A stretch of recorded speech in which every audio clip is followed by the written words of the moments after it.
चले प्यारे विद्यार्थियों, सर्किल पॉइंट यूट्यूब चैनल पर आप सबों का स्वागत है। मैं एम चक्रवर्ती आप तमाम विद्यार्थियों का एक बार पुनः आपके अपने यूट्यूब चैनल पर स्वागत करता हूं।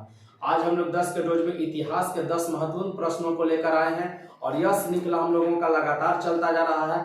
आपके जोश जुनून और ऊर्जा को देखते हुए हमें भी हिम्मत करता है कि आप लोगों के लिए प्रत्येक दिन 10 प्रश्नों के शानदार रिवीजन के साथ मिले, क्योंकि रिवीजन बहुत जरूरी है। बार बार आपसे कहते हैं रिवीजन बहुत जरूरी है, अति आवश्यक रिवीजन है। जितना पढ़ना जरूरी है उससे ज्यादा जरूरी है आप रिवीजन करते चले। तो चलिए बढ़ते हैं आज के पहले सवाल पर। पहला सवाल कहता है दशराग युद्ध का वर्णन ऋग्वेद में किस मंडल में मिलता है? दशराग युद्ध का वर्णन ऋग्वेद के किस वेद में मिलेगा? 7वां मंडल में मिलेगा, याद रखेंगे। दशराग युद्ध का वर्णन ऋग्वेद के किस मंडल में? 10वां मंडल में। और ऋग्वेद में टोटल 10 मंडल, ऋग्वेद में टोटल कितने? 10 मंडल। और 7वां मंडल में है दशराग युद्ध का वर्णन और तीसरा मंडल में है ज्ञाति मंत्र का चर्चा, आप याद रखेंगे। अगला, भारतीय पुरातत्व शास्त्र का पिता किसे कहा जाता है? भारतीय पुरातत्व शास्त्र का पिता अलेक्जेंडर कनिंघम। अलेक्जेंडर कनिंघम को भारतीय पुरातत्व शास्त्र का पिता कहा जाता है। मौर्य सम्राट अशोक के किस अभिलेख को रानी का अभिलेख कहते हैं? कौशाम्बी अभिलेख, याद रखेंगे। मौर्य सम्राट अशोक के किस अभिलेख को रानी का अभिलेख कहा जाता है? कौशाम्बी अभिलेख को। बाण भट्ट किस सम्राट के दरबारी कवि थे? तो हर्षवर्धन के। पाल वंश का संस्थापक गोपाल था। इस वंश की राजधानी कहाँ हुई? ठीक है ना, कहाँ हुई या कहाँ थी? कहाँ थी कर लीजिएगा। इस वंश की राजधानी कहाँ थी? तो मुंगेर। इस वंश की राजधानी कहाँ थी? मुंगेर। याद रखिए दशराग युद्ध का वर्णन ऋग्वेद के किस मंडल में? 7वें मंडल।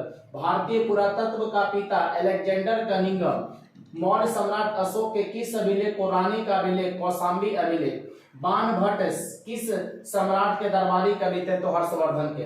पाल वंश का संस्थापक गोपाल था। इस वंश की राजधानी कहाँ थी? तो मुंगेर थी। चलिए छठा सवाल, किस शासक के शासन काल में महमूद गजनवी ने सोमनाथ 1025 सोमनाथ पर 1025 ईस्वी पर आक्रमण किया? तो भीम प्रथम मतलब उस समय गुजरात का शासक कौन?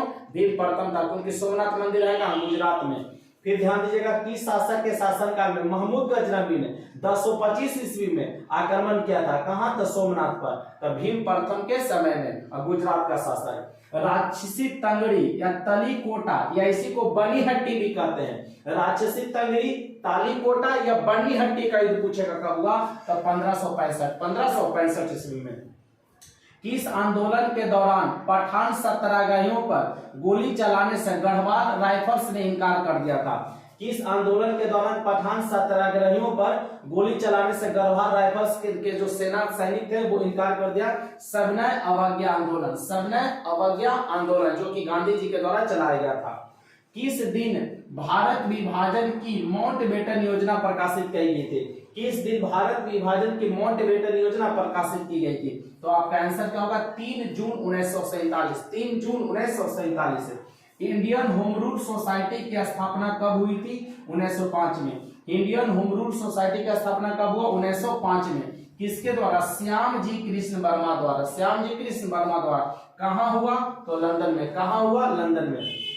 छठा क्वेश्चन को एक बार फिर से रिवीजन कर लीजिएगा, छठा से 10वां तक। किस शासक के शासनकाल में महमूद गजनवी ने सोमनाथ पर 1025 ईस्वी में आक्रमण किया? भीम प्रथम, गुजरात का शासक। राक्षसी तंगड़ी, तली कोटा या बनी हट्टी का? 1565 में। किस आंदोलन के दौरान पठान सत्याग्रहियों पर गोली चलाने से गढ़वाल राइफल्स ने इनकार कर दिया? सविनय अवज्ञा आंदोलन। किस दिन भारत की विभाजन की माउंटबेटन योजना प्रकाशित की गई थी? 3 जून 1947। इंडियन होम रूल सोसाइटी का स्थापना कब हुआ? 1905 में। कौन किए थे? श्याम जी कृष्ण वर्मा। कहाँ? तो लंदन में। तो बच्चों 10 प्रश्नों का मात्र 3 से 4 मिनट में आप लोग अगर रिवीजन कर लेते हैं तो आपका समय भी बहुत कम लगता है और इस तरीके से 10-10 प्रश्न आप लोग का डेली रिवीजन भी होता चलेगा। तो मिलते हैं हम लोग कल के सेशन में। आज के लिए इतना ही, तब तक के लिए जय हिंद, जय भारत, वंदे मातरम।